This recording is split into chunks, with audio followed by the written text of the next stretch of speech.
The message on the encrypted screen glowed with a cold digital finality, a single line of text that cut through the manufactured calm of the Washington night. It read, "They don't bury the evidence, they bury the people who find it."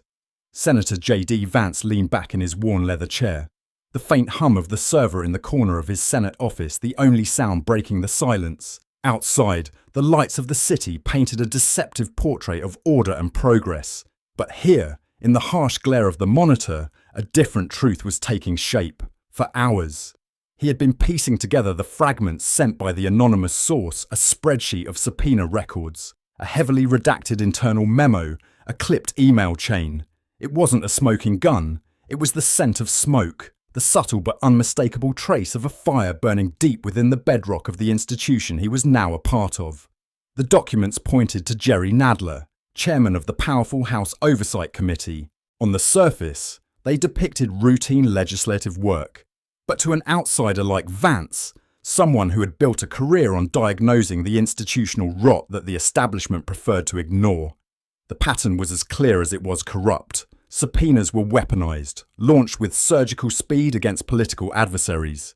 Yet, when allegations touched Nadler's own allies, a strange and convenient inertia set in. Inquiries stalled, deadlines vanished. Oversight became a shield for the powerful, not a sword for the people. This was the quiet, structural hypocrisy that drove his constituents in Ohio to despair.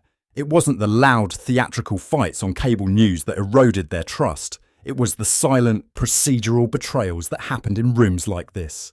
Long after the cameras had gone home, he could already hear their voices. The tired frustration of factory workers and small business owners who played by the rules while the powerful simply rewrote them. He closed his eyes for a moment, the weight of the decision pressing down on him. To bring this to light would not be a simple political maneuver. It would be an act of war against a deeply entrenched part of the DOC machine.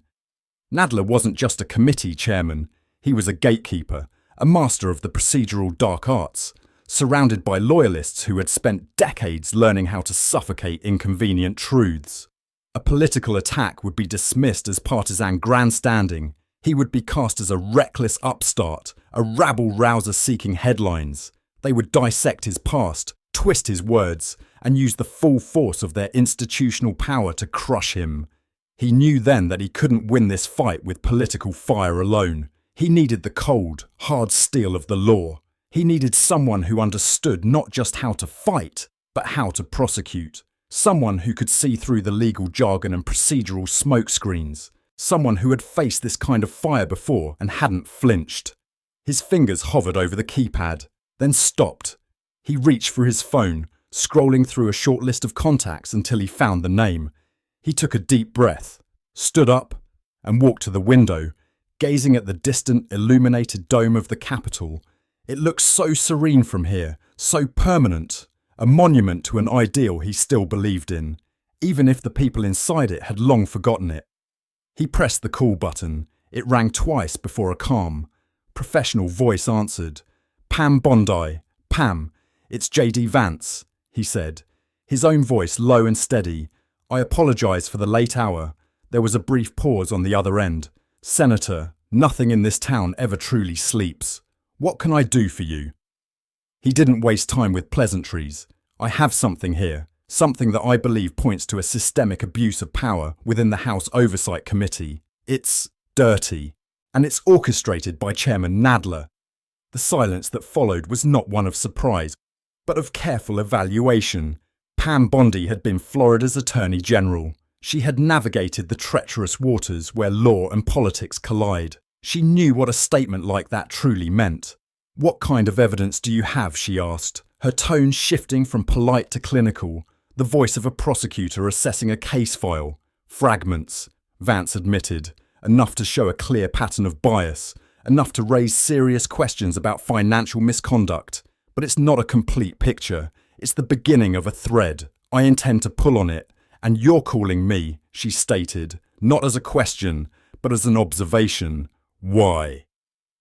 "Because if I walk into that hearing room and start making accusations, they'll dismiss it as politics. They'll drown me in procedural objections and leaks to the press," Vance said, turning back from the window. This fight can't be won by a politician. It has to be won by a prosecutor. I need someone who can take these fragments and build an indictment. Someone who can stand in that room and present facts so undeniable that no amount of spin can obscure them. I don't need an ally, Pam. I need a strategist with a spine of steel. He let the words hang in the air. He wasn't offering her a political opportunity. He was asking her to step into the crossfire. Bondi's voice, when it came, was laced with a chilling gravity. Senator, do you understand what you're about to do? You're not just challenging a chairman. You're challenging the unspoken code that holds this city together. The idea that power protects its own. They will not just fight you. They will try to erase you. I know, Vance said simply. The cost was clear to him. The long nights, the attacks on his family, the betrayal from those within his own party who would see him as a threat to the fragile balance of power. That's why this can't fail. It has to be airtight. It has to be irrefutable. It has to be about the truth, presented so forcefully it becomes its own power. Another long silence. Vance could almost hear the gears turning. The decades of legal experience weighing the risks against the principles. Finally, she spoke, her voice devoid of any hesitation. Send me everything you have, encrypted. I'll be on the first flight to Dasein in the morning. Thank you, Pam. Don't thank me yet.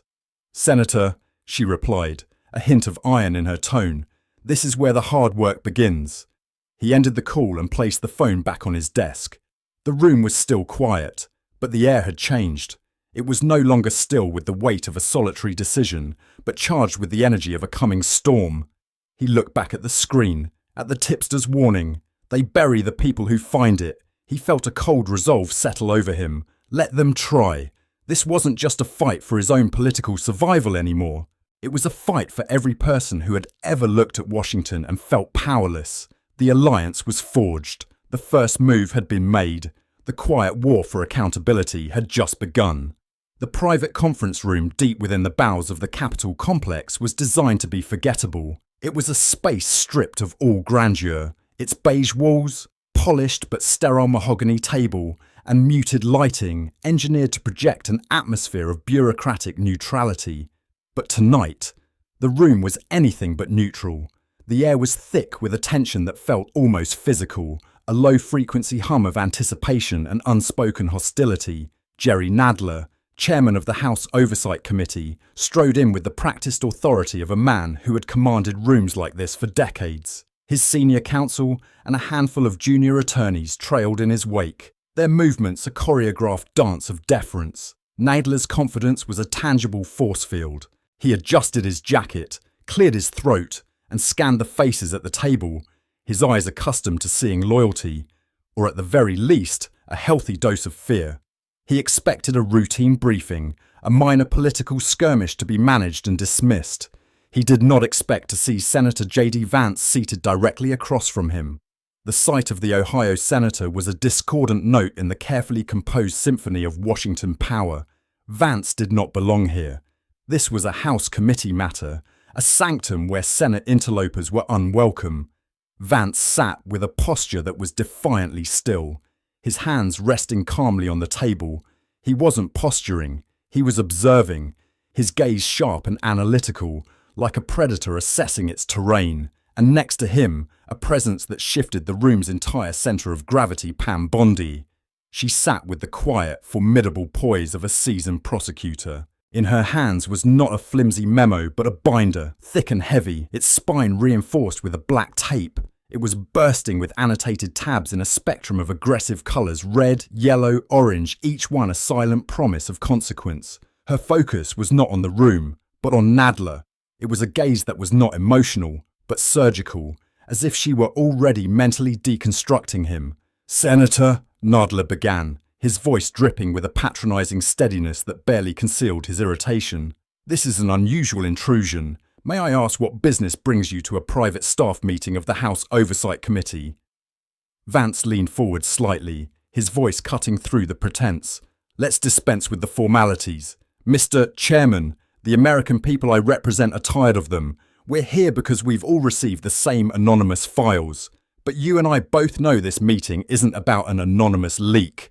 It's about what's in those files. Nadler's lead counsel, a man whose career was built on procedural deflection, started to interject.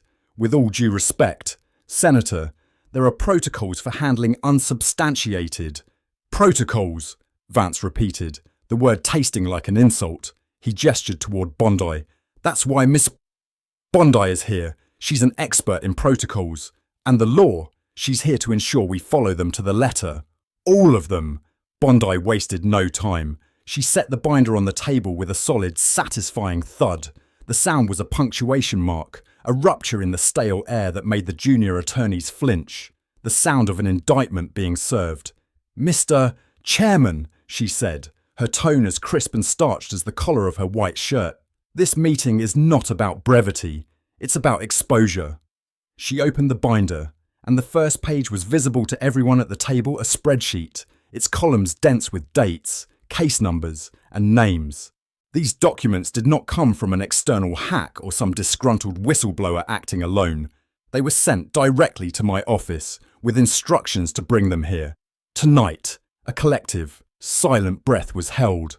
The clicking of a single pen suddenly sounded as loud as gunfire. Nadler's face flickered with annoyance, but not fear, not yet. He leaned back, a theatrical gesture of boredom, but his eyes never left Bondi's. He had weathered countless political storms. This, he believed, was just another gust of wind. If you have an allegation, Ms. Bondi, I suggest you make it plain, he said, aiming to project command. Very well, she replied, flipping to a tab marked in bright red. The page beneath was a comparative analysis, 2 columns side by side. Let's begin with the pattern of selective investigation. In the past 5 years, under your leadership, this committee has issued 41 subpoenas targeting Republicans or their associates. She paused, letting the number settle in the room. In that same period, she continued, her voice dropping almost to a whisper, making everyone lean in to hear. Only 1 subpoena was issued to a Democrat. 1. And that single subpoena, conveniently, resulted in no hearing, no follow-up, and no public record. It simply disappeared. A subtle tremor ran through the hands of one of Nadler's junior lawyers. His eyes darted to his boss for guidance, but Nadler's face was an unreadable mask. Vance seized the moment. Are we to believe, Mr. Chairman, that for 5 years, only 1 credible allegation ever emerged from your side of the aisle? Is that what you expect the American people to believe? That every storm just happened to break on the other side of the street by some cosmic accident? The senior counsel tried to regain control, his voice smooth. The committee responds to credible leads. We do not pursue political vendettas. Credible leads, Bondi repeated.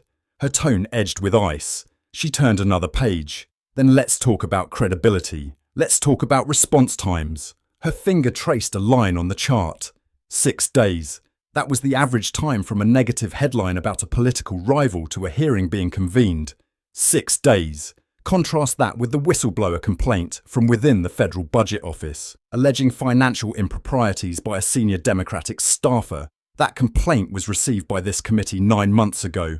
She looked up, her eyes locking onto Nadler's. There has been no subpoena, no hearing, not even a press statement, just silence. The air in the room grew colder, thinner. The pretense of a routine meeting was gone, stripped away by the methodical precision of Bondi's presentation. This was not a negotiation, it was an interrogation.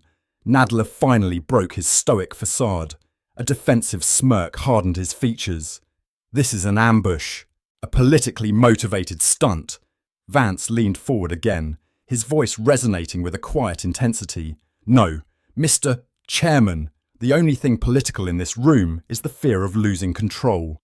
This is not an ambush. This is an accounting. Tonight, you will answer for what is written in these documents, not for what your team has spun.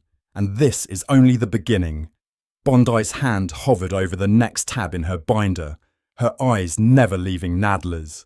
The promise of what lay beneath more documents, more data, more truth hung in the air. A silent, unassailable threat.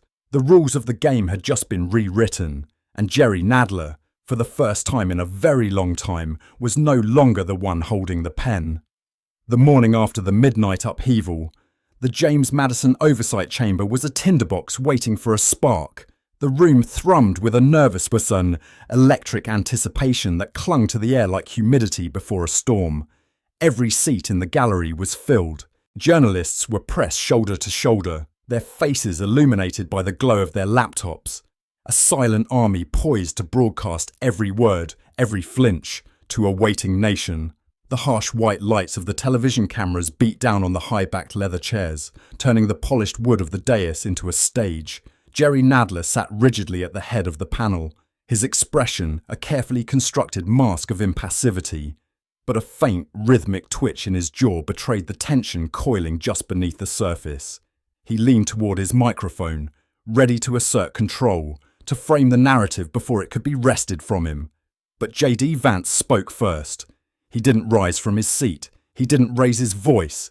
He simply leaned into his microphone, and his voice, cool and measured, commanded the room's absolute attention. Ladies and gentlemen of the committee, members of the press, and most importantly, those watching across our country, Vance began. Each word weighted with intent. His eyes swept across the room before settling on Nadler. We convene this morning not for pageantry, but for accountability. We are here because public trust is not a privilege to be hoarded by the powerful. It is an obligation to be honest, to be fair, and to apply the same rules to everyone, regardless of party, seniority, or political affiliation. A faint stir rippled through the gallery. Nadler, forced for the first time in years to listen from a position of defense, shifted uncomfortably in his chair. Vance continued, his tone sharpening just enough to draw blood. Last night, evidence was presented to this committee, evidence that should have been reviewed months ago. Documents, emails, financial reports, each one a thread in a fabric of misconduct that has been intentionally kept in the shadows. Today, we intend to pull those threads, one by one, so that the American public can finally see the whole picture. One of Nadler's most loyal lieutenants, Representative Kessler from New York, attempted to cut in, his voice sharp with indignation. "Mr. Chairman, I object. This is not a hearing. It's a character assassination. Senator Vance is not a member of this committee. His presence here is a gross violation of decorum and precedent. This entire proceeding is a partisan spectacle." Vance turned his head slowly to face Kessler, a look of almost pitying disdain on his face. "Representative, the only thing being assassinated here is the truth, and it's being done by those who fear it. As for decorum," he paused, letting the silence stretch. "Perhaps we should be more concerned with the decorum of using a congressional committee as a private law firm to protect your friends and punish your enemies." Before Kessler could retort, Vance pressed on, his eyes locking back onto Nadler. "Let us begin with the patterns of selective justice, subpoenas issued against political rivals within days of a headline, while allegations tied to allies languished for months or disappeared altogether. The impeachment of one president was executed with a ferocity bordering on obsession. For others, silence." He gestured to Pam Bondi, who sat beside him, a silent, formidable presence. "Miss Bondi has prepared a full documented record of this pattern. It is not based on insinuation or rumour. It is based on this committee's own records." Nadler tried to retake the stage, launching into a familiar script about procedural fairness and the solemn duty to preserve democracy. But Vance did not flinch. He held up a hand, a simple gesture that nonetheless silenced the chairman. "Mr. Chairman, this isn't a question of process. It's a question of will. You have been judge, jury, an executioner when it suited your political interests.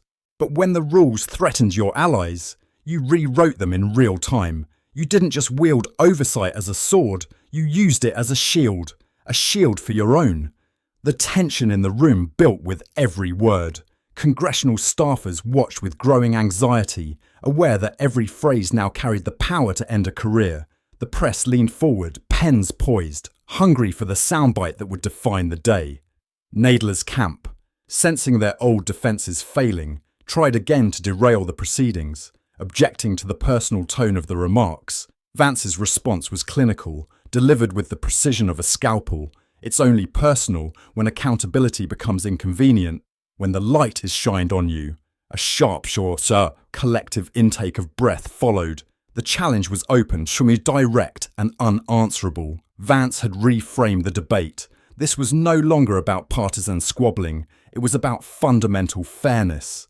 He moved swiftly through a list of examples, never lingering, never repeating himself. Each case was a hammer blow against the facade of impartiality. A whistleblower from the Federal Budget Office whose formal letter had never been publicly acknowledged. A set of travel expenses flagged by internal auditors as suspicious but quietly reimbursed without review. An ethics complaint against a key Nadler staffer. Filed and then mysteriously vanishing from the record. Nadler, increasingly cornered, tried one last gambit, hinting darkly at Vance's motives. This is nothing more than a spectacle designed to boost your profile. Senator, a personal vendetta. Vance met his gaze, his expression unyielding. You mistake transparency for an attack. Mr. Chairman, that's a luxury you can no longer afford. The only performance here is the desperate scramble to avoid answering hard questions, but the questions will be answered. He concluded his opening assault with a chilling clarity that left the chamber in stunned silence. The truth does not require permission to be spoken, and today it will not simply be told, it will be proven, under the full glare of congressional scrutiny, and every person in this room will have to decide whether they stand with that truth, or with the convenient fiction that has kept this committee in the dark for far too long. The hook was set. The chamber was frozen between revelation and reckoning. Even the cameras seemed to wait, greedy for whatever came next. Nadler's control, once absolute, was slipping through his fingers like sand. The real hearing was just beginning. J.D. Vance did not waste a second. He nodded once to Pam Bondi, a silent, coordinated signal. With a motion as sharp as a gavel strike, she stood, lifted a remote, and activated the massive screen that dominated the wall behind the dais.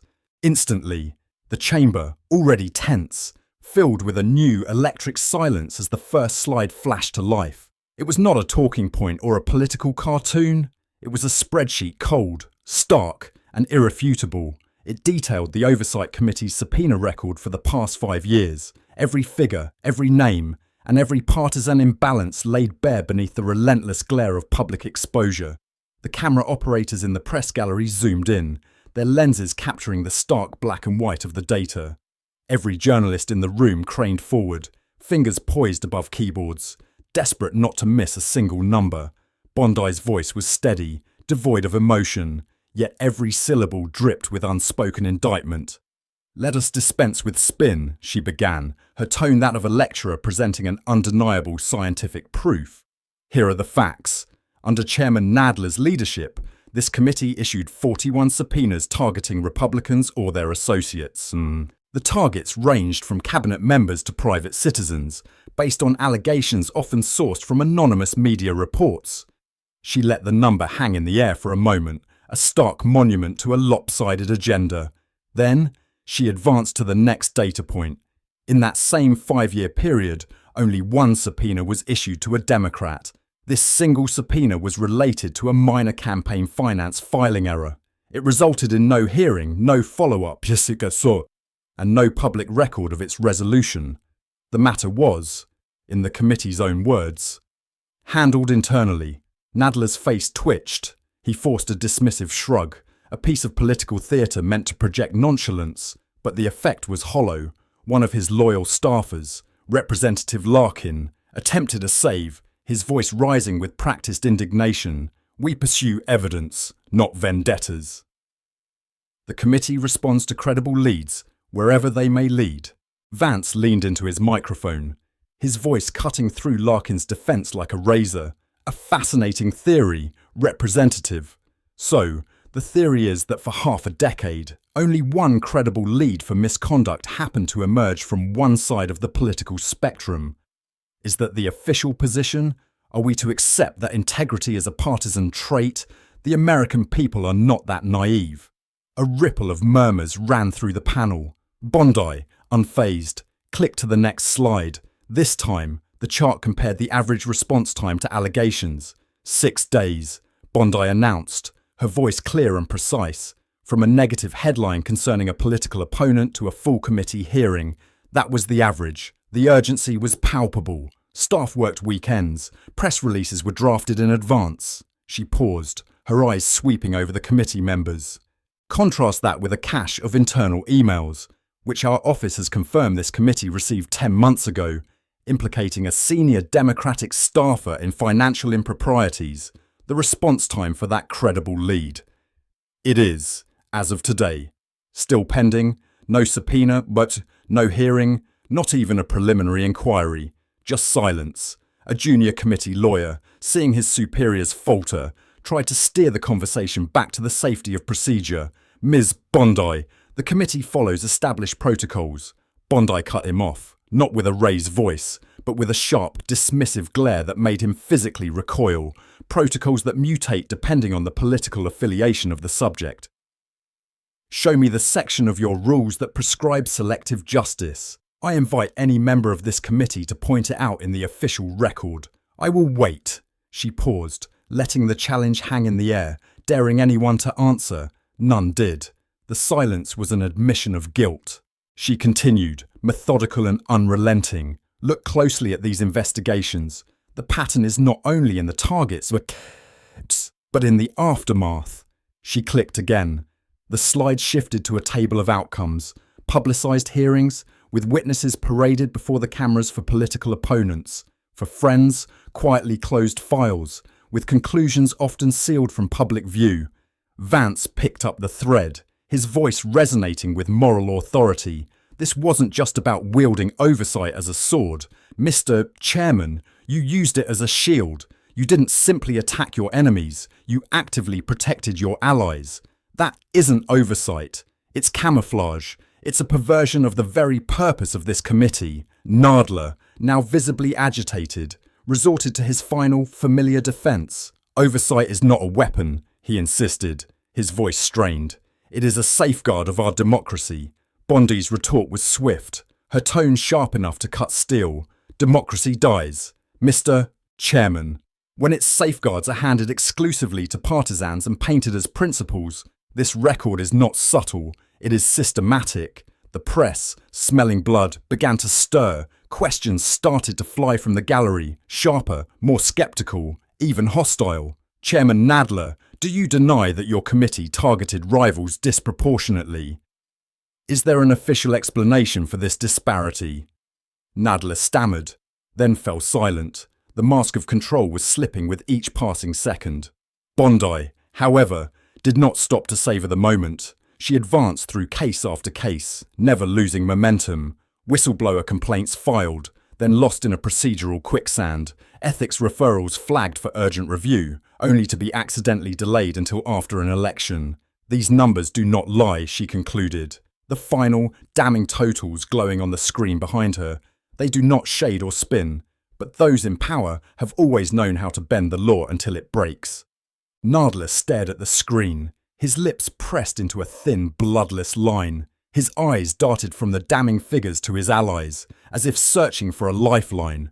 There was none to be found. The room had shifted. Every face, every camera, every notebook was now turned toward Vance and Bondi, awaiting their next move. Vance let the silence hang for a final, dramatic beat before delivering the finishing blow. This pattern, as disturbing as it is, isn't merely the result of partisan bias, he said, his voice low and grave. It's the product of something far more sinister. It's the product of a deliberate, willful cover-up. The accusation landed like a physical blow. A collective shiver of anticipation and dread passed through the room. They were just getting started. The real bombshell, the evidence that would transform mere suspicion into undeniable fact, was waiting in the wings. A hush fell over the chamber, the kind of profound silence that follows a lightning strike, when the world holds its breath for the thunder to come.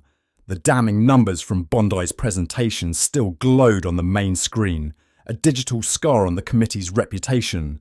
But J.D. Vance knew that data, however powerful, could be dismissed by cynics as mere abstraction. To truly break through the wall of partisan denial, he had to give the numbers a human face. He had to give the betrayal a voice. A system this corrupt doesn't just create biased outcomes, Vance declared, his voice resonating with a new, sombre gravity. He rose from his seat, not for dramatic effect, but but as a sign of respect for what was to come. It silences good people. It punishes those who believe in the integrity this committee is supposed to uphold. It turns patriots into casualties. He paused, letting his gaze drift to a side door, away from the main entrance. For months, Chairman Nadler and his defenders have claimed that their actions were guided by credible information. They have hidden behind procedure and anonymous sources. Today, that changes. Today, we will hear directly from an individual whose warnings were ignored, whose career was threatened, and whose reputation was put at risk, all for the simple act of telling the truth. All eyes in the room followed his gaze. The side door opened, and a tall, unassuming figure flanked by 2 federal security officers entered. He was not a political operative or a media personality. He was a man in a simple, well-worn suit, his face etched with a quiet resolve. His name was Daniel Grayson, and his presence alone was a rebuke to the power structures that had tried to keep him in the shadows. Grayson walked to the witness table with a steady, deliberate pace. He did not look at the gallery or the press. His focus was entirely on the committee members seated before him. As he placed his prepared statement on the table, his hands did not shake. The interim chair, a moderate Democrat now visibly unnerved by the proceedings, swore him in. Grayson placed his hand on the Bible, his voice clear and unwavering. "Please state your name for the record. My name is Daniel Grayson. For 8 years, I served this committee as the lead budget analyst." A low murmur swept through the room. This was not some disgruntled junior staffer. This was a senior analyst, a man whose signature was on hundreds of committee reports. He was part of the institution's essential machinery. Vance nodded to Pam Bondi. "Ms. Bondi, please proceed with your questioning." Bondi approached the witness table, her demeanour shifting from that of a data analyst to a compassionate but firm prosecutor. "Mr. Grayson," she began, her voice soft but clear enough to carry throughout the silent chamber. "Could you please describe for the committee the events that led you to be here today?" Grayson took a deep breath, his eyes fixed on a point just above Nadler's head. Approximately 1 year ago, during a routine audit of the committee's discretionary spending, I discovered and documented several significant irregularities. These included unauthorized consultant contracts, unexplained grant allocations to newly formed non-profits, and a series of reimbursements for travel and events that had no clear legislative purpose. He paused, his gaze finally meeting Nadler's. Each time I raised these concerns to Chairman Nadler's office, both in writing and in person, I was told directly and unambiguously to let them go. I was informed that these were sensitive matters and that my inquiries were creating unnecessary friction. A collective intake of breath could be heard from the gallery. The panel froze. Nadler's usual arsenal of procedural rebuttals was suddenly useless.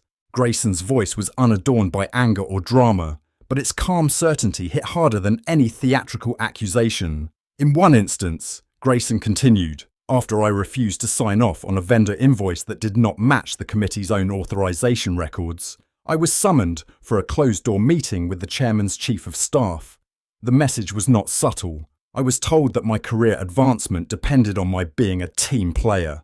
I was advised that raising further questions about these expenditures would only create headaches for everyone involved. I was instructed to sign off on the reports as drafted and avoid bringing attention to the issue again." Nadler attempted to intervene, his voice faltering for the first time. "Mr. Grayson, you are under oath. Are you suggesting—" Grayson cut him off, his composure unwavering. "I am not suggesting, Mr. Chairman. I am stating as fact. Internal memos I drafted were altered before submission to the full committee. My emails regarding suspicious spending were never answered. In one case, a draft report I authored highlighting a clear ethics violation was replaced with a sanitized one-page summary, and I was subsequently removed from all oversight of that particular file." The room was stunned into silence. For years, whispers of cover-ups and quiet coercion had haunted the committee's periphery, but here was direct, first-hand testimony. It was impossible to spin, impossible to sideline. Even some of Nadler's staunchest allies shifted uncomfortably, glancing at each other as if silently weighing whether to continue defending a man whose authority had just been publicly gutted. Bondi's voice was gentle but probing. "Mr. Grayson, Why did you wait until now to come forward publicly? A flicker of raw emotion crossed Grayson's face for the first time. Because I believed in the system, he said, his voice thick with a deep, personal disappointment. I thought I could fix it from the inside. I thought the rules mattered, but I was wrong. The system didn't want to be fixed. It wanted to be protected. He looked directly at Vance. I came forward now because I was contacted by Senator Vance's office and assured that my testimony would be heard, not buried. I have here, he said, pushing a thick folder across the table toward the clerk, copies of the original reports, the unaltered memos, and the time-stamped correspondence proving every word I have said today is true. My only regret is that I waited this long to speak. Vance stood, addressing the entire committee. For those who have questioned whether this is about process or personality, the record is now clear. This is about the integrity of the people's house. When ethical violations are exposed and leadership responds by silencing the messenger, every member of this committee becomes complicit if they do nothing. One witness, one testimony, in a single afternoon, everything had changed. The abstract numbers on a screen now had a name, a face, and a story of courage. And this time, there would be no plausible deniability, no spin, no rescue. The moment Daniel Grayson's testimony concluded, the fragile dam of congressional decorum broke. The hearing room, already a spectacle, erupted into a new and uglier kind of chaos. This was not the chaos of revelation, but of retaliation. Shaken by the whistleblower's devastating account, Nadler's allies shifted tactics with a brutal, coordinated efficiency. What they could not refute with facts, they now aimed to bury in mud. Within minutes, the Democratic Party's rapid response machine, a well-oiled engine of digital warfare, sprang to life. It was a sophisticated, multi-front assault. Tweets and press releases, clearly drafted in anticipation of a bad day, flooded the digital airwaves. The narrative was simple and toxic: discredit the messenger. J.D. Vance's partisan crusade for fame. Read one viral post from a prominent progressive action committee. The hashtag #VanceConflict began to surge as sympathetic pundits and blue-check journalists seized the new talking points. On live television, a friendly cable news anchor, his script conveniently echoing the party's memo, intoned with grave concern. Questions remain about Senator Vance's own outside business interests and whether this theatrical hearing is more about launching his next book tour than about genuine oversight. The campaign was relentless. Old quotes from Vance's past were twisted into sinister new contexts. His book, Hillbilly Elegy, was no longer a personal memoir, but reframed as the work of a calculating opportunist. Anonymous accounts began posting unsubstantiated accusations about his finances, demanding he release years of personal tax records. The attacks were not confined to him. Pam Bondi's name trended alongside doctored images and misleading headlines about her work as Florida's Attorney General. Her past cases were dredged up and distorted. Her record painted as that of a right-wing ideologue, not a principled prosecutor. The assault was designed to change the conversation, to create a fog of whataboutism so thick that the average viewer would simply throw up their hands in disgust and conclude, "They're all corrupt." Inside the hearing room, Vance watched the storm swirl around him on a tablet held by an aide. His face was unreadable, a mask of calm resolve. He had expected this. He had prepared for it. He knew that when you corner an animal, it lashes out with everything it has.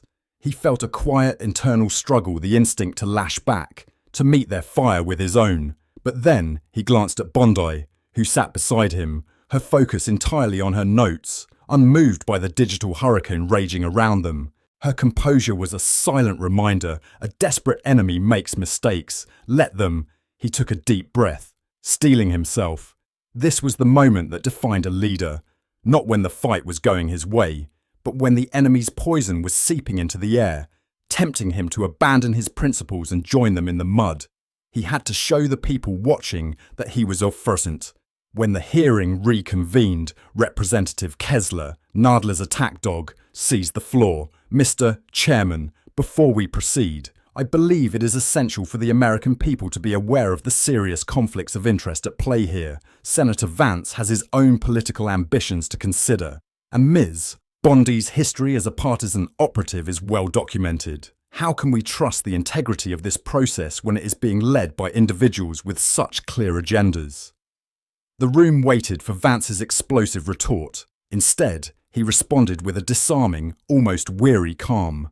"Thank you, Representative Kessler," he said, his voice even.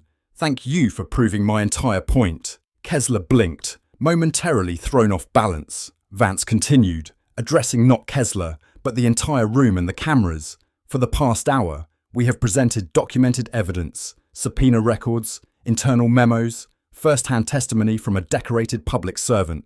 And what is the response from the chairman's defenders? Not a single piece of countervailing evidence. Not one witness to refute Mr. Grayson's testimony. Not even a coherent explanation for the financial discrepancies. No, their response is to attack me, to attack Ms. Bondi, to change the subject." He leaned forward, his voice dropping to a confidential tone. "This is the oldest trick in the Washington playbook. When you can't win on the facts, you assassinate the character of your opponent. You hope the public won't notice that you haven't actually answered the question. But I have more faith in the American people than you do." He then turned to Bondi. "Ms. Bondi, since the chairman's allies are so concerned with transparency and conflicts of interest, perhaps this would be a good time to examine this committee's own record on the matter." The trap was sprung. Bondi, with the same methodical precision as before, activated the main screen. A new series of documents appeared: committee expenditures, signed off by Nadler himself. "Let us compare records," Bondi stated, her voice cutting through the chamber. "Here are payments totaling nearly $1 million, authorized by this committee to a communications consultancy firm run by one of the chairman's closest political allies and a former campaign manager."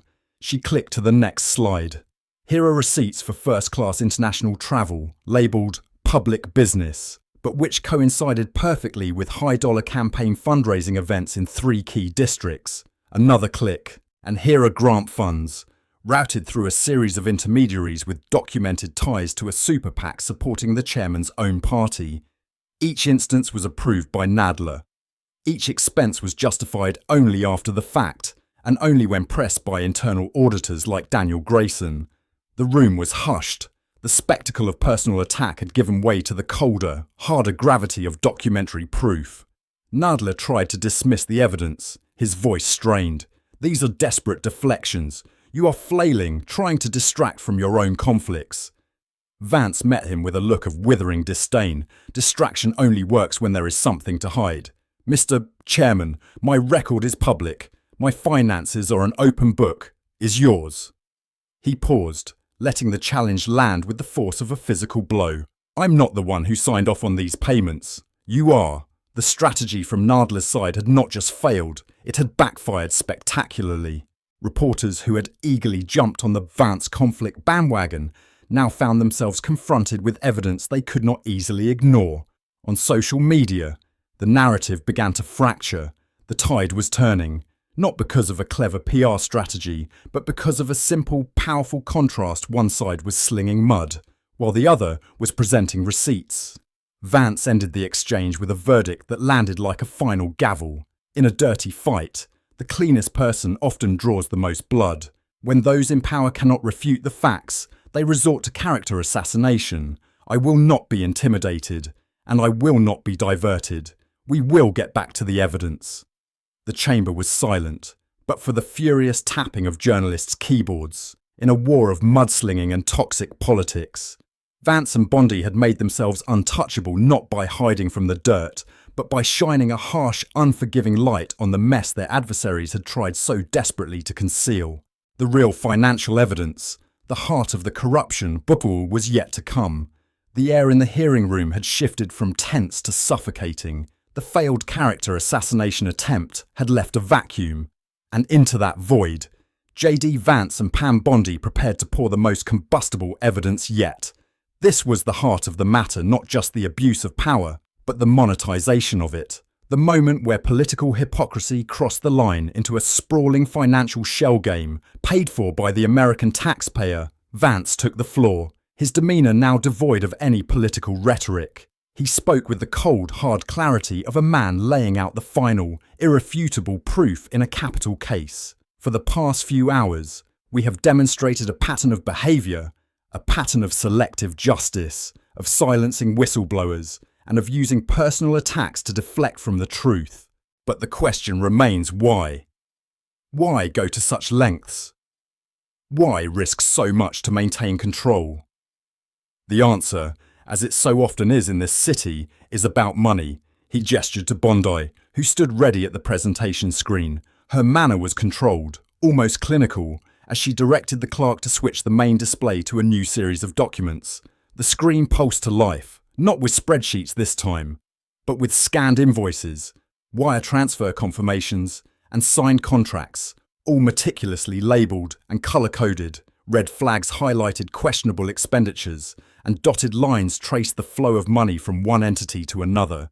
"Let us dispense with plausible deniability," Bondi declared, her gaze sweeping across the stunned faces of the committee members. "Tonight, we will not traffic in innuendo or speculation. We will follow the money. We will speak the language of power, which too often is the instrument of its abuse." She pointed to the first slide. It was a contract between the Oversight Committee and an outside consulting firm, Viridian Strategies. The amount was just shy of $1 million. The description for services rendered was a single ambiguous line: public policy research and outreach. Viridian Strategies, Bondi announced, is a firm that was incorporated just 3 weeks before this contract was signed. It has no public website, no other known clients, and its listed address is a P.O. box in Delaware. She paused, then zoomed in on the signature at the bottom of the contract. The signatory for Viridian is a known political operative and one of the top 5 donors to a super PAC aligned with the Democratic Party. This is not a coincidence. This is a pattern. Nadler's face tightened, his eyes fixed on the screen, as if willing the data to become less damning. His committee's chief financial officer, a man with a perpetually nervous disposition who had been summoned to answer for these payments, stumbled through an explanation. "Consultants are often hired for their specialised expertise," he stammered. "All contracts pass a standard internal review." Bondi pounced. "Did that standard review include a background check into whether committee funds might be rerouted to support partisan campaign activities? Did your review notice that within weeks of this payment being disbursed, the same political operative, through a different LLC, made a matching donation to a super PAC backing the chairman's re-election campaign?" A wave of shock swept the room. The audit specialist Bondi had brought with her, a quiet man with glasses perched on his nose, took over briefly, his voice a dry monotone as he summarised their findings. "We traced several transactions from committee accounts, labelled as research or outreach, that were then funneled through layers of shell companies before emerging as political contributions. The money trail is complex, but it is not invisible." Bondi's approach was ruthless in its clarity. Each step of the money trail was documented, time-stamped, and cross-referenced. She highlighted one invoice, $87,432, for crisis management services. She then displayed a wire transfer confirmation from the same day for the identical amount to a different consulting agency. That agency, in turn, contributed the exact same amount to a fund supporting campaign advertising for Democratic congressional candidates. The press corps erupted in hushed whispers, their collective shock growing as Bondi produced yet another document, a reimbursement for a week-long stay in a luxury hotel suite in Miami, coinciding with a high-dollar fundraiser. The expense was classified as a community outreach event, but the attendee list for this community event, Bondi recited, her voice dripping with scorn, matches your campaign's donor registry almost perfectly. Who approved this reimbursement, Mr. Chairman? And who authorised it when the documentation was so clearly incomplete? The finance director, caught in Bondi's crosshairs, floundered. "Many events. Our office. They often overlap." Bondi cut him off, her voice slicing through the evasion like a surgeon's scalpel. "Your office, sir, appears to have become a laundromat for campaign cash. The evidence is not circumstantial, it is systemic. This is not the story of a few misplaced receipts. This is a sophisticated, deliberate scheme. Concealed behind a wall of procedural jargon and a culture of looking the other way, she continued, layering evidence with methodical intensity. Wire transfers from the committee's discretionary fund to vendors with no public record of services rendered. Contracts for polling data that was never delivered. The payments traced to individuals already under FEC scrutiny for campaign finance violations. Each time Bondi paused, the silence in the chamber grew more suffocating, broken only by gasps from the gallery and the hurried scribble of reporters' pens. Even the most jaded committee veterans looked shaken. No one could explain away the sheer volume and precision of the financial misdirection. Nadler tried to regroup, but his allies were no longer as eager to offer cover. Several neutral members of the committee, previously content to let the partisan squabbles rage, now leaned forward, their faces pale with a dawning realization. The weight of Bondi's evidence and the immense political risk of being swept up in the fallout was sinking in. One member, a Democrat from a swing district who until now had been steadfast in his loyalty, asked to see the backup documentation himself. Bondi obliged, and a clerk handed him a file so thick with original signatures, bank statements, and wire transfer receipts that it left no room for doubt. The crescendo came as Bondi traced the largest payment of all a consulting retainer paid in quarterly installments, totaling over $2 million. Each transfer was followed, within days, by a significant uptick in PAC donations aligned with Nadler's legislative priorities and re-election campaign. She mapped the connections on the screen: committee funds, consultant, PAC, candidate, this, Vance said, rising to deliver the final, damning summation, his voice low and venomous. Is not merely unethical, it borders on the criminal. The American people deserve to know that their oversight committee, the very body entrusted to guard against waste, fraud and abuse, was being used as a personal slush fund for political ambitions. The gallery, previously reserved, erupted. The toxic spectacle of money and influence was laid bare before a stunned public. Bondi's final statement hammered the point home. These documents are the financial smoking gun, the proof that power was not only abused, but monetized and manipulated at the expense of democracy itself. Her words hung in the air like a final verdict. Across the dais, alliances began to fracture in real time. For the first time, Jerry Nadler looked truly, utterly alone. The atmosphere in the hearing room after Bondi's financial revelations was unlike anything Congress had seen in a decade. The air itself felt different. Gone was the background hum of ritual, the predictable rhythm of partisan lines and procedural pivots. In its place hung a silence fraught with suspense, a tension so acute it felt physical. Every cough, every shuffled paper was magnified 100-fold. Reporters in the press box had stopped typing. They were simply watching, their faces stark in the glow of their screens, realizing they were witnessing not just a political scandal, but the public dismantling of an empire.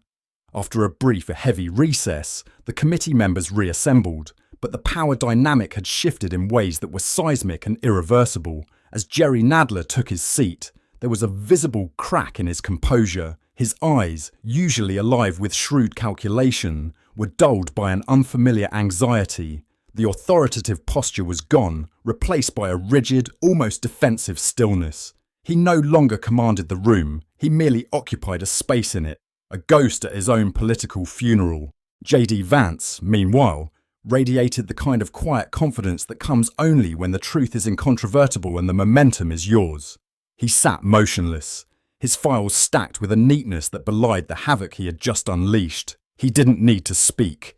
The evidence had already spoken for him, but it was not his presence, nor Bondi's, that shattered the last vestiges of precedent. It was the response from within Nadler's own ranks. The first crack in the fortress came from Representative Linda Harkness, a moderate Democrat from a Midwestern swing district, known for her careful neutrality and her fierce devotion to the institution itself. For years, she had been a reliable Nadler ally, often defending him against what she saw as purely partisan attacks. But today, her loyalty had reached its limit. Her voice, though soft, cut through the tension like breaking glass. "Mr. Chairman," she began, her words addressed to Nadler but intended for everyone. In light of the financial evidence presented by Mr. Sissom and the testimony of Mr. Bussett de Grayson, I must insist that you respond directly, on the record, to these discrepancies.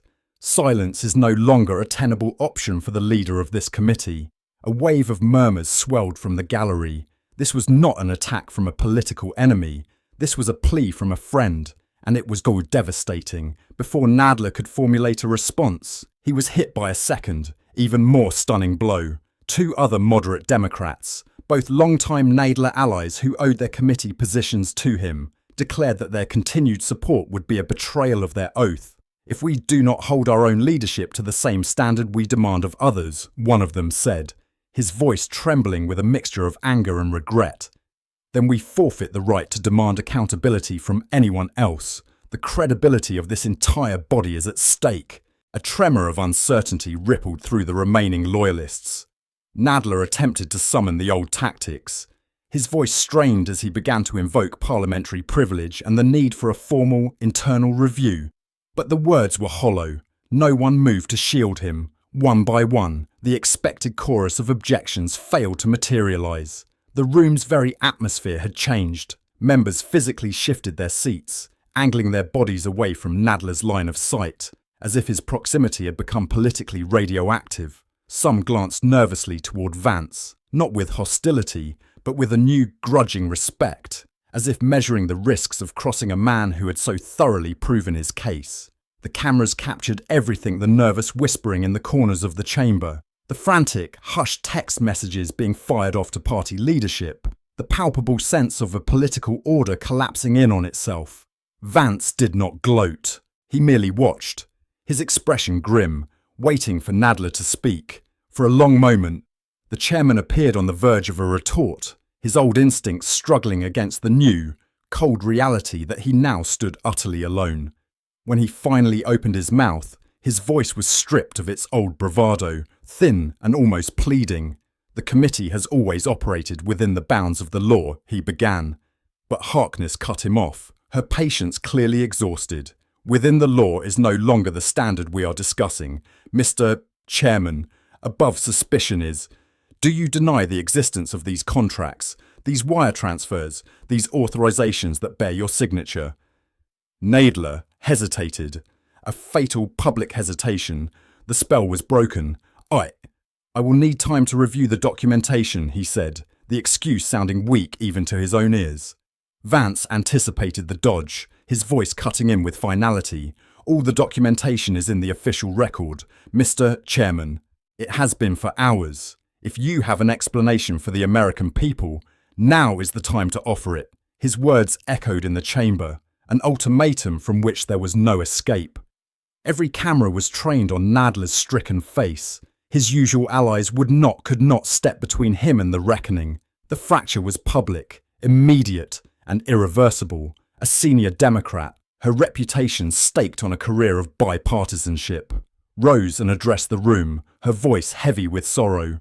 The credibility of this committee has been grievously wounded today. We cannot allow silence or procedural maneuvering to substitute for the truth. I fully support an immediate, independent review, and I believe the chairman should step aside while that review is conducted. The words hung in the air, a message as clear as a death knell. Nadler's old empire of deference and loyalty had collapsed. A final volley came from the most unlikely of sources, a freshman Democrat, elected on a wave of progressive enthusiasm, a young woman Nadler himself had mentored. She stood, her voice clear and strong. No one is above the people's trust. If we fail to act now, we are complicit in every abuse that follows. A spontaneous burst of applause erupted from the gallery, a shocking breach of decorum that underscored the high drama of the hour. Vance's eyes remained steady, not triumphal, but resolute. He surveyed the room, the broken alliances, the shattered loyalties. The moment was not for celebration. It was for the searing, uncomfortable truth that comes when a body tasked with oversight must finally, painfully, turn its gaze inward. For the first time in his storied career, Jerry Nadler looked not like a powerful gatekeeper, but like a man who had locked himself behind a door that no one was willing to guard any longer. The reckoning was no longer coming. It was here. As dusk fell over Capitol Hill, The drama inside the hearing room spilled out onto every screen, every street, and every smartphone in America. What began as a committee battle had metastasized into a national spectacle. The story was no longer contained by the marble walls of the James Madison Oversight Chamber. It belonged to the country now. And the country was watching with a mixture of fury and fascination. Outside, on the steps of the Capitol, the scene was a chaotic tableau of modern American politics. Camera crews jostled for the best angle as a wave of protesters, their faces illuminated by the cold, blue light of their phones, filled the plaza. Their chants, "Truth and Justice Now" and "Clean House," thundered up toward the stone columns, their voices an external echo of the outrage that had gripped millions. Inside the press galleries, a frenetic energy pulsed. Every major network had broken into special, continuous coverage. Anchors, their faces grim, dissected J.D. Vance's every question and Jerry Nadler's every twitch on split screens. Legal analysts, summoned from their quiet offices, replayed crucial exchanges, slowing down the footage frame by frame, passing the tremor in Nadler's voice and the surgical confidence in Pam Bondi's presentation. This isn't just about one politician anymore, a prime-time host declared to his vast audience, his tone somber. This is a referendum on the very soul of congressional oversight. It's a test of whether our institutions are capable of policing themselves, or if the rot has gone too deep. The digital wildfire was even more relentless. Clips of Vance's calm, withering stare as he dismantled Nadler's defences looped on every newsfeed. Memes juxtaposing Nadler's strained denials with Bondi's irrefutable evidence went viral. Pundits who, just that morning, had been allied with Nadler were now openly questioning his leadership. Their carefully worded columns and on-air statements, a masterclass in political self-preservation. Newspapers from coast to coast, from the Boston Globe to the Los Angeles Times, prepared their banner headlines: Capitol Reckoning, Nadler's Unraveling, Accountability Storm hits DC. On talk radio and in podcasts, the story metastasized. Callers, their voices thick with anger, demanded resignations. Editorialists penned scathing columns blasting the business as usual culture of Washington. Independent journalists, sensing a historic moment, launched their own deep dive investigations, crowdsourcing information and connecting dots the mainstream media had missed. The pressure on Nadler's crumbling circle of allies intensified. Reporters, armed with a newfound boldness, swarmed his former defenders, their cameras and microphones thrust forward as they exited the Capitol's side doors. Some tried to dodge the questions, offering a curt no comment. Others issued weak platitudes about letting the process play out. But the effect was disastrous. One longtime Nadler ally, Representative Kessler, was caught off guard, ambushed live on air by a tenacious correspondent. He stammered through a mealy-mouthed defense as the anchor pressed him relentlessly. If you didn't see these clear red flags, Congressman, were you complicit or just blind? The clip was replayed across every network, a digital scarlet letter branding him and the others who had stood by Nadler for so long. Meanwhile, J.D. Vance and Pam Bondi became household names overnight. Vance's image poised, determined. The reluctant warrior who had stepped into the breach was plastered on every outlet. He was celebrated by some as a modern-day reformer, unafraid to torch the old order in the name of transparency. Detractors, now a shrinking and increasingly desperate minority, struggled to find a coherent line of attack as their talking points unravelled in the glare of the evidence. Bondi, too, was the subject of intense fascination. In-depth features ran on her background as a former state attorney general known for bucking both parties. Her reputation for independence forged in the fires of previous political showdowns, her refusal to engage in the political theatrics, her sole focus on the facts, set her apart. It was a new kind of power on display, not the power of the gavel, but the power of the truth. Meticulously documented and relentlessly presented. Editorial boards, sensing the seismic shift in the wind, began to pivot. It's not about party anymore, one influential paper wrote. It's about principle. What else is Congress hiding on social media? The debate was raw, unfiltered, and often vicious. Viral threads dissected Bondi's exhibits line by line. Amateur sleuths compiled digital timelines. tracing the money trail in real time with a precision that rivaled that of professional investigators. Whistleblower protection groups posted statements of solidarity, their websites crashing under the weight of the sudden traffic. The pressure cooker atmosphere extended beyond Washington. In districts across the country, from the suburbs of Philadelphia to the farmlands of Iowa, constituents began phoning and emailing their representatives, their messages a unified chorus of outrage. They insisted on answers. They threatened to withhold support, both financial and electoral, if action was not taken. By midnight, the situation had reached a fever pitch. A coalition of ethics watchdog groups and political reform organizations issued a joint letter, not just to the media, but to every member of Congress. They demanded Nadler's immediate suspension from his chairmanship pending a full, independent investigation. The letter cited Bondi's evidence point by point, making it clear that the usual hollow promises of an internal review would not suffice this time. The war for truth had burst the walls of the hearing room. It was out in the open now, spreading like wildfire through every corner of the country. For Jerry Nadler, there was nowhere left to hide. The story was no longer his to spin.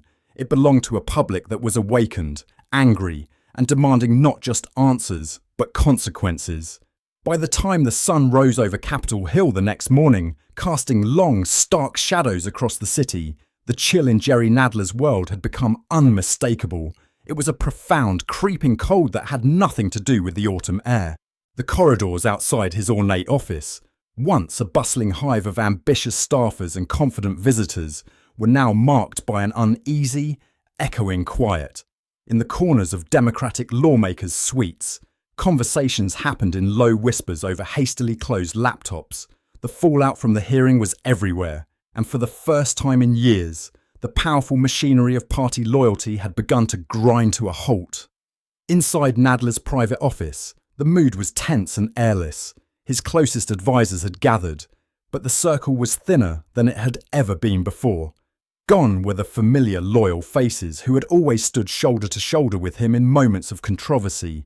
Some had cited sudden family obligations. Others had simply failed to appear, their absence a silent protest louder than any public condemnation. The few who remained scrolled nervously through a constant stream of incoming emails, each one more ominous than the last. A flood of terse, carefully worded messages had arrived overnight from longtime political allies, the governors, mayors, and union leaders who formed the backbone of his power base. The language was always polite, always couched in the plausible deniability of political speak. But the message was brutal and clear. Given the current climate, our office will be pausing cooperation with the Judiciary Committee pending further review. We recommend temporarily suspending public appearances together until the situation clarifies. Regretfully, we are unable to endorse your statement at this time. Beneath the sterile corporate language pulsed a cold current of self-preservation. Loyalty to Jerry Nadler had become a liability. His brand of power, once a magnet for careerists, was now radioactive. Word of the exodus travelled fast. In the legal affairs wing, staffers traded anxious glances, their eyes darting toward the exits as they packed personal items into cardboard boxes with a discreet haste. Within hours, rumours of voluntary reassignments and emergency family leave swept through the Capitol. One junior staffer, unable to hide their exhaustion and disillusionment, was overheard muttering to a colleague, "No one wants to be the last one left holding the bag when the whole thing comes crashing down." Meanwhile, Nadler's desperate attempts to organise a damage control session sputtered and failed. His requests for emergency meetings with party leadership were met with polite but firm deflections from scheduling aides. A scheduled conference call with a team of senior Democratic strategists, the very people paid to spin disasters into victories, was abruptly cancelled, replaced with a generic calendar notice rescheduling TBD. Even his efforts to shore up defences within his own committee backfired. A proposed motion to censure J.D. Vance and Pam Bondi for conduct unbecoming was flatly rejected in a closed-door session by colleagues who, just a week earlier, had rushed to his aid on far weaker grounds. An internal chat log from that meeting, inevitably leaked to a political blog, revealed the panic setting in. "It's over," one senior aide had written. "He's not salvageable. We need to protect the institution now, and ourselves. Others had replied in similar tones, strategizing about exit plans and networking for lateral transfers to less scrutinized committees. The undertone was unmistakable. Loyalty had become a luxury no one could afford. Simultaneously, a fresh cascade of internal emails began leaking to the press, a slow, steady drip of poison. In one, a senior staffer warned his team, "If we don't make a clean break now, we risk being dragged into the next news cycle with him." Another urged subordinates to distance themselves from any ongoing communications related to the investigation. A third, more pointedly, asked simply, "Has anyone heard from legal about our indemnity options?" The images of these frantic late-night messages quickly circulated on political forums and social media, fueling the growing sense of an impending collapse. On the House floor, the shift was even more apparent.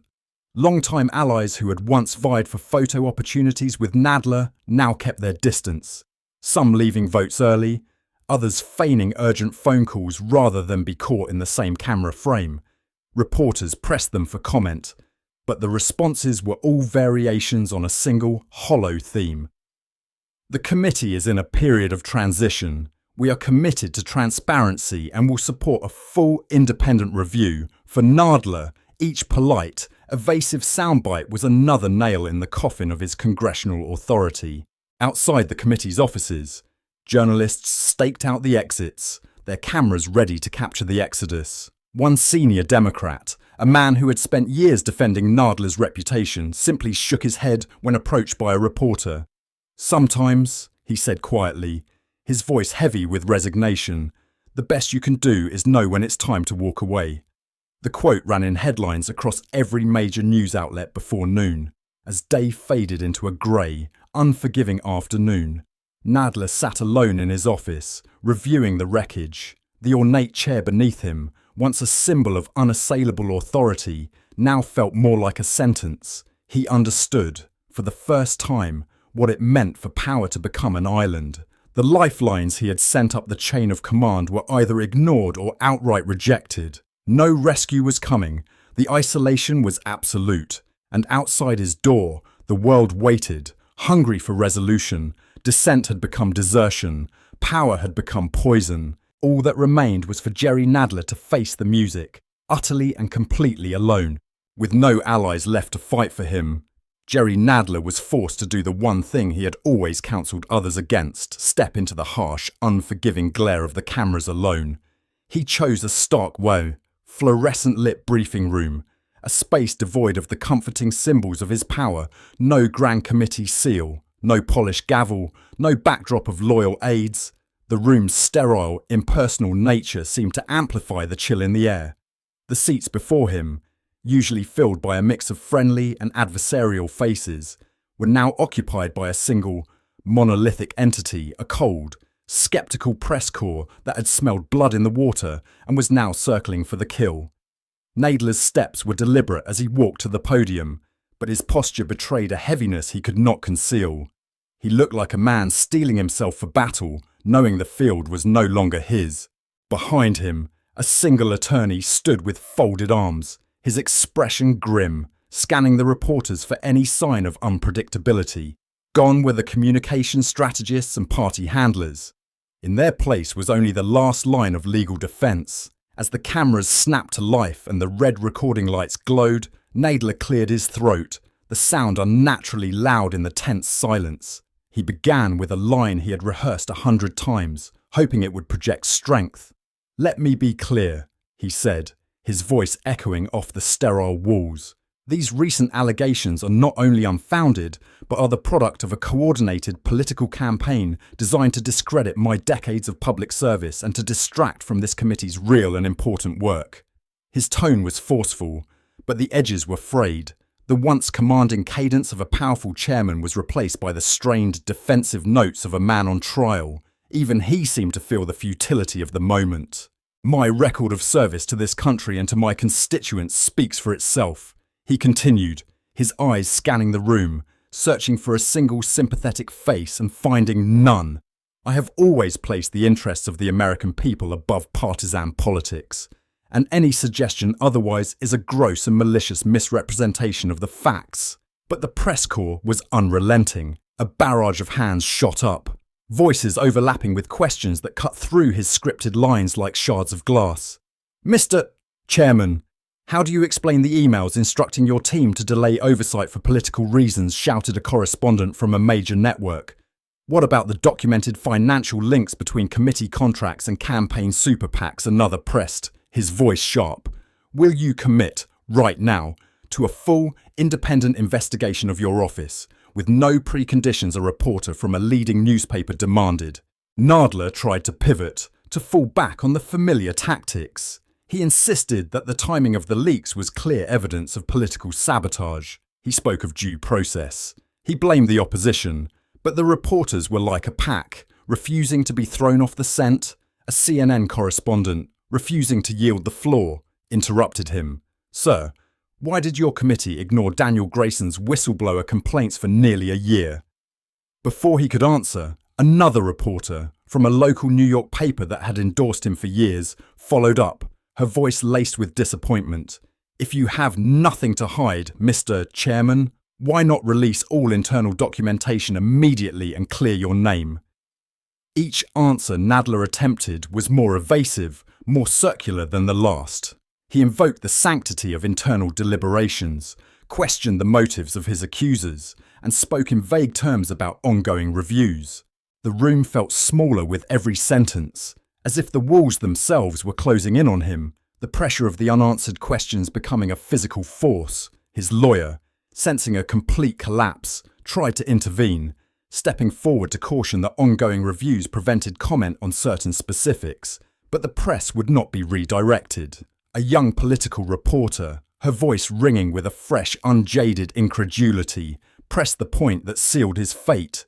With all due respect, Mr. Chairman, isn't silence, at this point, just another way of protecting yourself from the truth?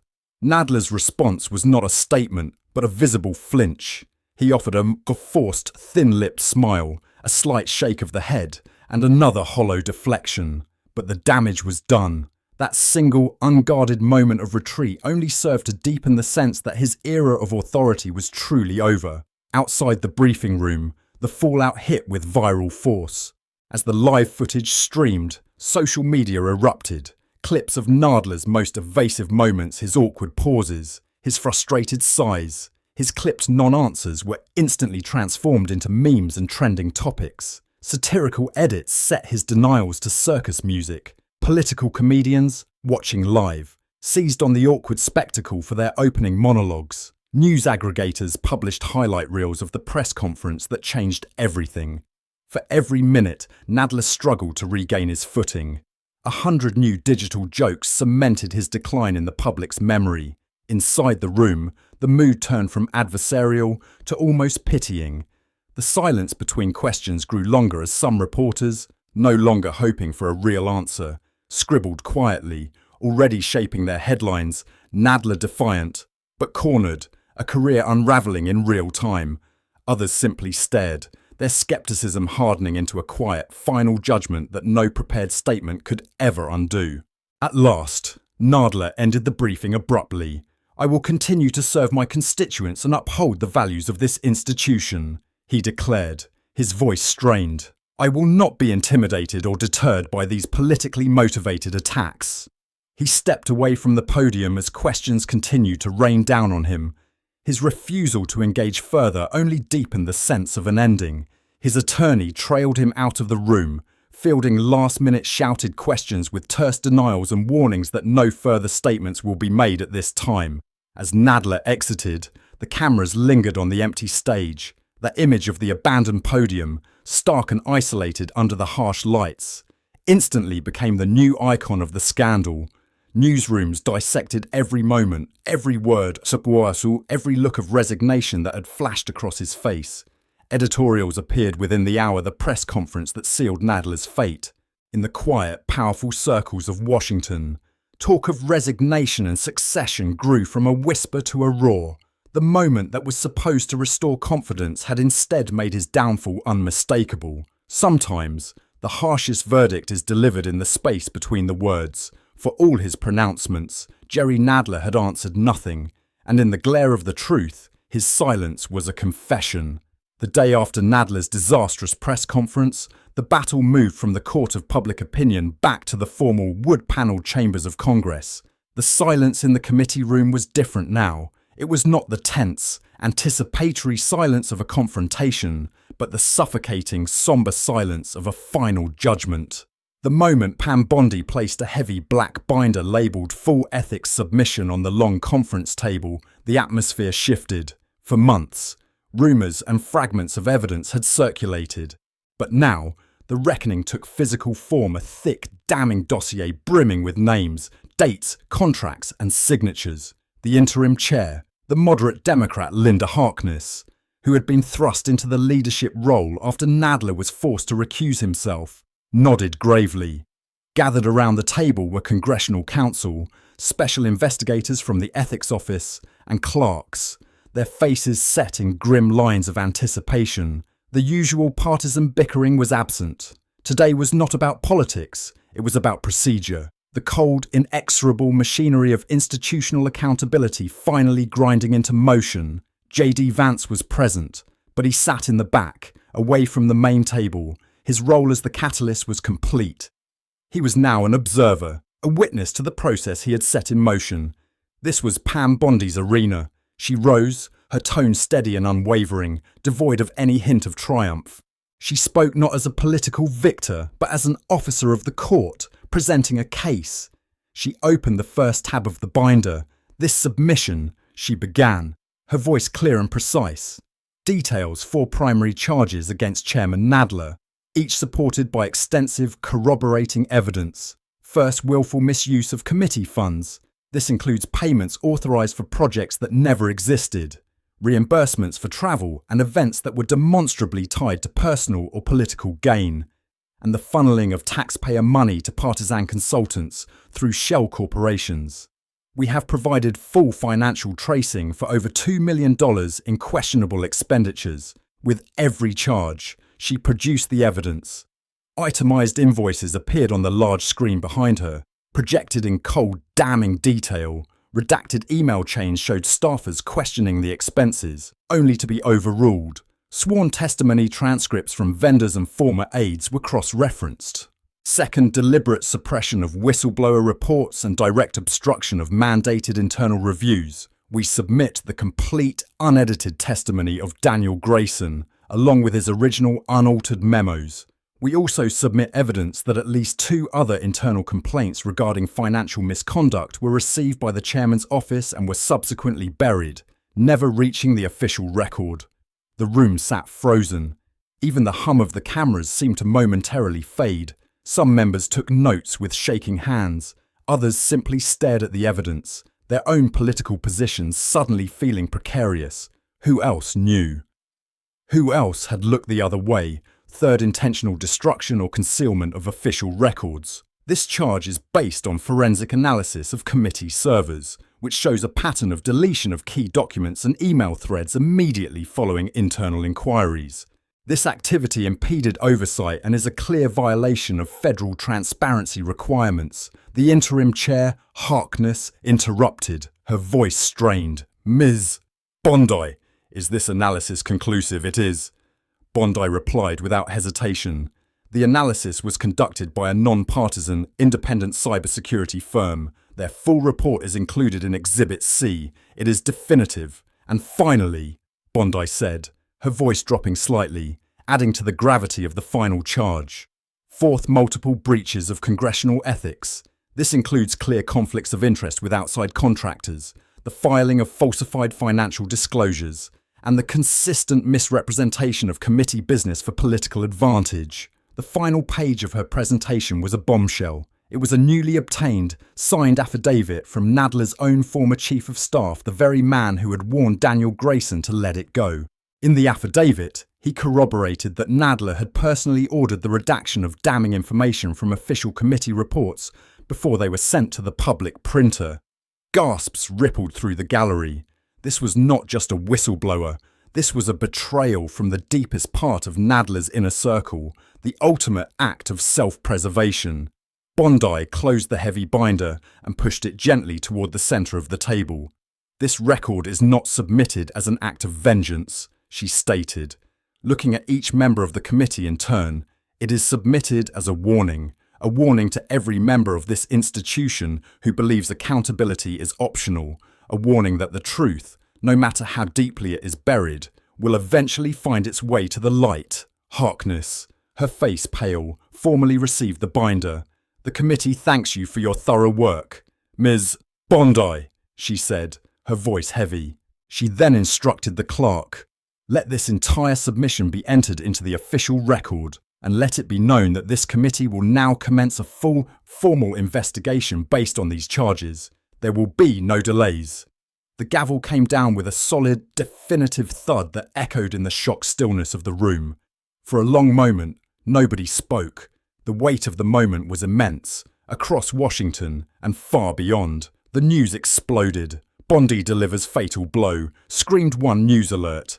"Ethics scandal rocks Capitol," declared another. Nadler's inner circle crumbles. The fallout was instant and absolute. Advocacy groups, reform organizations, and even international observers demanded that the committee act swiftly and decisively. The submission was not just a verdict on one man's actions, but a profound challenge to the entire machinery of government. In a single somber afternoon, the culture of impunity that had protected the powerful for so long was dragged, kicking and screaming, into the light, forcing every player, inside and outside of Congress, to reckon with what they saw. The system, for once, was being forced to judge itself. While the formal gears of Washington's investigative machinery began their slow, deliberate turn, a different kind of reckoning was thundering to life far beyond the Capitol's marble corridors. In Brooklyn, New York, Jerry Nadler's home district, the impact of the revelation struck not as a political abstraction, but as a deep and personal betrayal. The carefully constructed image of Nadler as a tireless champion for his community, a progressive warrior fighting the good fight, was crumbling under the weight of the evidence broadcast nightly into his constituents' living rooms, in the neighborhood offices of advocacy groups and social justice organizations, places that had once been the bedrock of his support.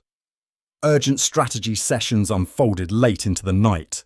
The leaders of civil rights coalitions, voter alliances, and government watchdogs, people who had stood with Nadler for years, gathered in crowded, fluorescent-lit rooms to coordinate the next phase of their response. Their message, forged in a crucible of disappointment and anger, was unified, blunt, and impossible to ignore.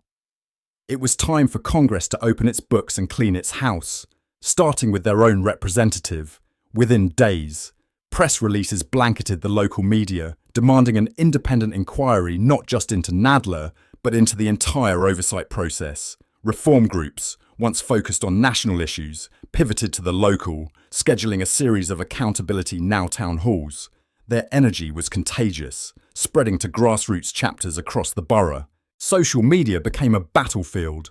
Hashtags like #NoMoreNadler and #TransparentCongress surged, not just from partisan opponents, but from disillusioned lifelong Democrats. Ordinary people, teachers, kids, shopkeepers, union workers joined the digital chorus, sharing articles and clips from the hearings.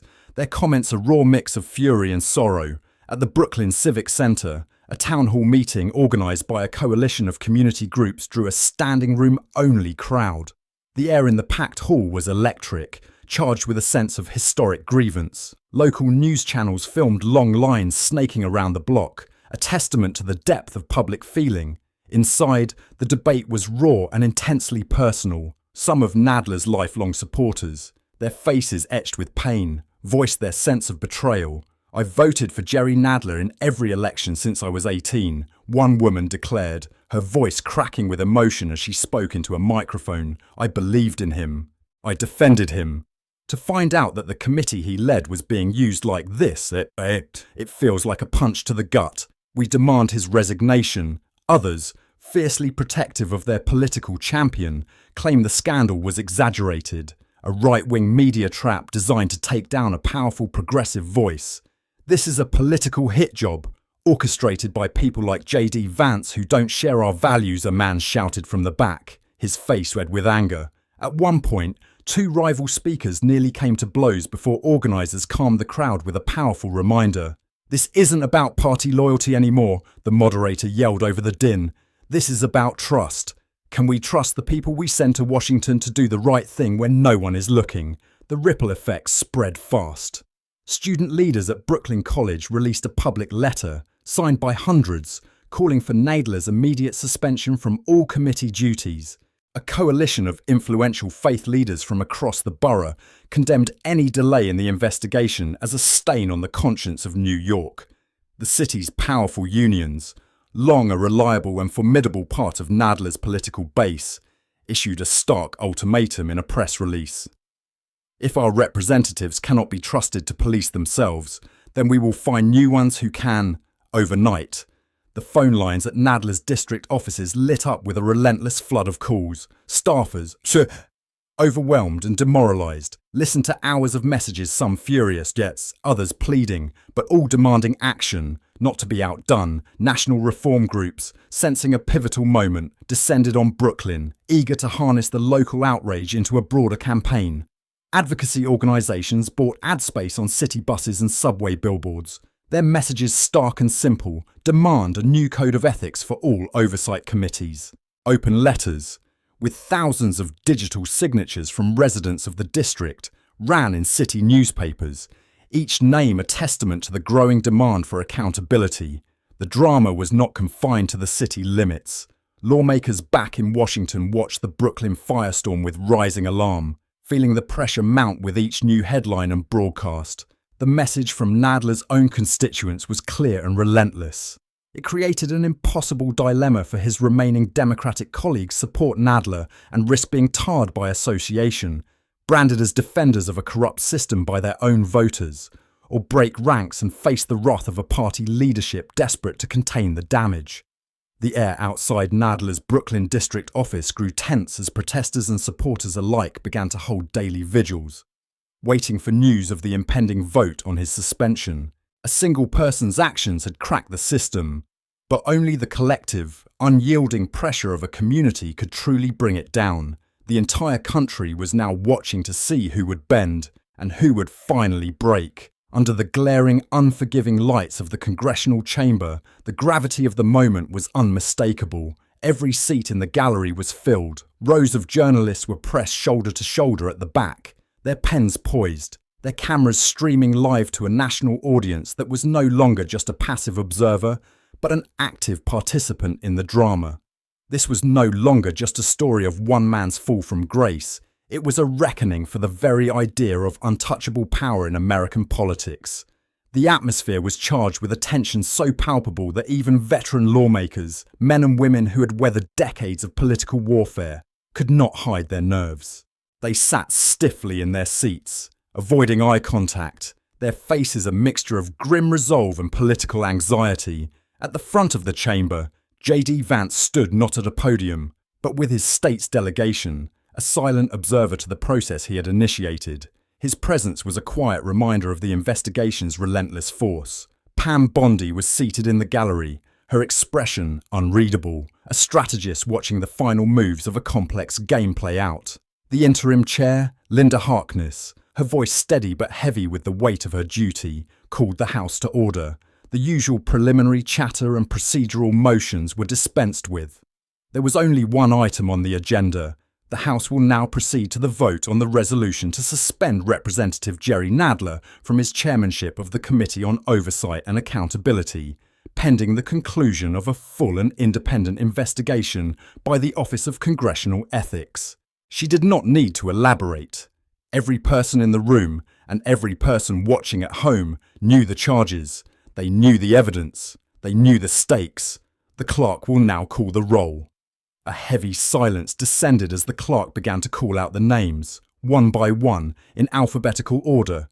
With each name, a single vote was cast, a simple yeah or nay, but each vote went far beyond party lines.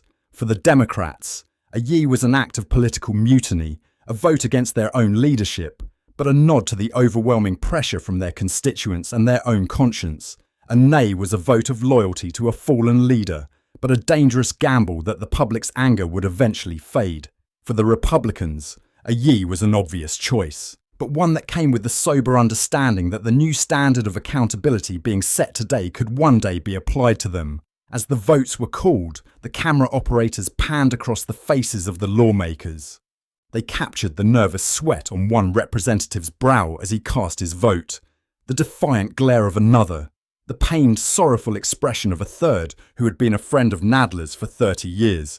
In the gallery, Jerry Nadler sat alone, watching the proceedings on a small monitor. The familiar aura of command was now completely gone, replaced by an emptiness that seemed to swallow his very presence. He was a king watching his own abdication, a silent, motionless figure as the pillars of his kingdom were pulled down, one, by the colleagues who just days before would have shielded him at any cost. The count was displayed on the large screens flanking the chamber, the numbers for Ye ticking steadily upward. The outcome was clear long before the final name was called. When the clerk finally announced the tally, the numbers were overwhelming. It wasn't even close. On this vote, the interim chair announced, her voice echoing in the stunned stillness. The yeas are 352, the nays are 78. The resolution is adopted. Representative Nadler is hereby suspended from his chairmanship. The impact was immediate and visceral. No protests, no shouts, not even whispered conversations filled the space. Only the profound and shocked quiet of a system that had been forced, publicly and painfully, to confront itself. Reporters raced to relay the news, but even the frantic click of their keyboards and the flurry of their text messages could not break the solemnity of the moment. On television screens nationwide, anchors dropped their practiced detachment, struggling to describe the magnitude of what had just transpired. This was more than a personnel change. It was a verdict on a culture of power. It was a declaration that, in the harsh glare of public scrutiny, with the truth laid bare, the old rules of loyalty and protection could be broken. One vote, cast in the open, had toppled an institution's symbol, the chamber. So often a theatre for performance and posturing became, if only for an instant, a crucible of real accountability. As the members began to file out of the chamber, their faces grim, a cold realization spread through the corridors of power. Nothing in Congress would ever be quite the same. The shockwaves moved instantly, rattling through media headquarters, lobbying firms, and every corner of the Capitol. Nadler's suspension was not just a local disaster, it was a warning. It was a challenge to every power broker still convinced they could outlast the truth, and it was a sign that the ground beneath their feet had irrevocably shifted. The age of quiet impunity was over. In the months following Jerry Nadler's suspension, the dust settled, but the echo of the confrontation reverberated far beyond the marble halls of Congress. The story of what came to be known as the Vance Nadler affair became more than just a political headline. It evolved into a living case study, a defining moment dissected across America's campuses, public forums, and newsrooms. This was never just the story of a single committee or the fall of one powerful man. It became a national reckoning with the meaning of oversight, courage, and the high price of silence.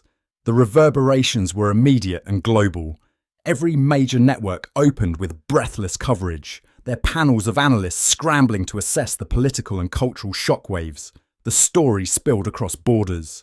European and Asian broadcasters ran segments on what the scandal revealed about the perceived strengths and vulnerabilities of American democracy. Op-eds in London, Berlin, and Tokyo drew stark comparisons, questioning how a system that once sold itself as the model for oversight could have failed so completely, so publicly.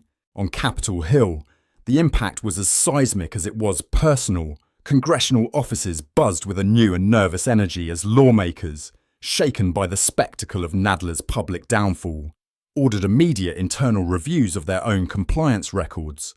The demand for transparency, once a hollow talking point, was now a matter of political survival. Trusted old alliances within the Democratic Party fractured overnight, as backbenchers and party stalwarts scrambled to distance themselves from a legacy of loyalty that now looked like complicity. At top law schools, professors wove the details of the hearings into lectures on constitutional oversight and legal ethics. Students packed into crowded auditoriums, their laptops open, eager to dissect every strategy Pam Bondi employed, every procedural maneuver, every rhetorical flourish that shifted the momentum. The classroom debate was no longer abstract. It was about the real-world questions. What does it truly mean to challenge a corrupt system from the inside? What risks are worth taking? And how does one withstand the inevitable backlash from those who would rather maintain the silence? J.D. Vance, for his part, found himself at the centre of a national storm. Invitations flooded his office primetime interviews, global panels, documentary offers. But he declined most of them. In a rare, brief interview in the hallway of the Senate, a reporter asked him if he considered it a victory. Vance shook his head, his expression serious. "Victory is the wrong word," he said. "This wasn't a game. It was a necessary, painful correction. The only victory here is the idea that the truth still matters, that accountability is not a partisan weapon, but a public duty. The real work is just beginning." His refusal to take a victory lap became its own powerful statement. It reframed the narrative, choosing responsibility over celebration, integrity over self-promotion. Pam Bondi retreated from the spotlight almost entirely. She issued a single, written comment to the press. "Institutions are only as strong as the questions we dare to ask. The truth should never be a headline for one day. It should be a standard we live by every day." Her silence, in its own way, spoke louder than any interview could have. It was the silence of a professional who had done her job and had no need to justify it. In the public square, citizen advocates and watchdog groups mobilized with renewed urgency. Petitions calling for deeper, structural reforms surged in popularity. Rallies took place on courthouse steps and in city parks, not just in New York, but in cities nationwide, everywhere. The message was the same: the system's credibility was at stake. "One name has fallen, but the whole edifice is on trial," warned a civil society leader in a televised debate, and the phrase trended instantly. The lesson was clear: in a system built on trust, it only takes one determined voice to force a reckoning. But real, lasting change demands that the rest of us refuse to look away. Vance and Bondi proved that holding power to account isn't about grandstanding or seeking fame. It's about having the integrity to face the fire, no matter the odds or the personal cost. As a primetime special on the scandal rolled its credits, a single question was left hanging in the air, addressed not just to lawmakers, but to every viewer watching from their living rooms. Sometimes, one voice is enough to shake the pillars of power.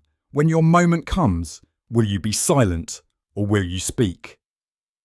The legacy of their stand was not the fall of one man, but the awakening of a principle. A new generation was watching, learning, and ready to write the next chapter. The dust had settled, but the ground was forever changed. A stark and enduring reminder that the fate of truth depends entirely on who dares to defend it, and whether the next voice will rise above the silence.